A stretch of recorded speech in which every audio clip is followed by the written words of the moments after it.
Hello, Turks and Caicos. Just checking in on you as we start this extended curfew, unlike anything any of us have ever lived through. I pray that you and your loved ones are staying safe during this pandemic. To ensure that you limit your exposure to COVID-19 and to help everyone get through this healthy and safely, please stay at home during the curfew period. It will be hard and stressful, but together we'll get through this. Before we know it, this ordeal will be behind us. But let's not forget to regularly check on each other. It will make the next 3 weeks a lot more bearable. I now want to bring your attention to an article I read this morning in the Washington Post, which spoke about the findings of a recent Washington Post ABC News poll. In the article, it stated that, quote, stress levels appear to be higher today than they were during the Great Recession that followed the financial collapse of 2008.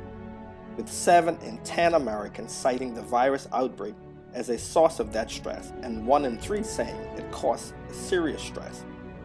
And that women and those with children at home are some of those most likely to feel additional pressure, with about 3/4 of each group saying the outbreak has caused them stress, and over 4 in 10 describing it as serious, end quote.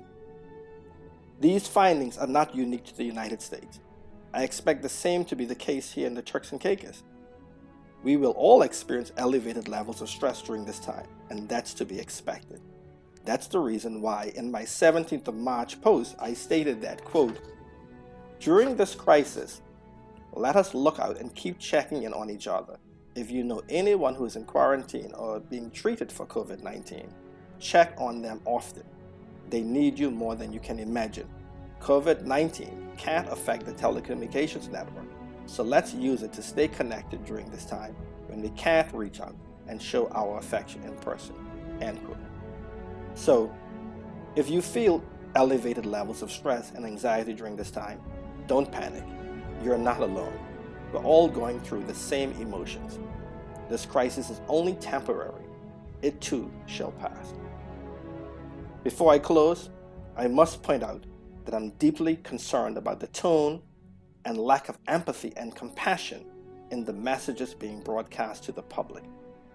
While it is indeed vital that everyone comply with the measures being taken to combat the COVID-19 outbreak, and that compliance can be the difference between life and death, as leaders and those who seek to lead, we must not forget the significant amount of stress that everyone is under at this time.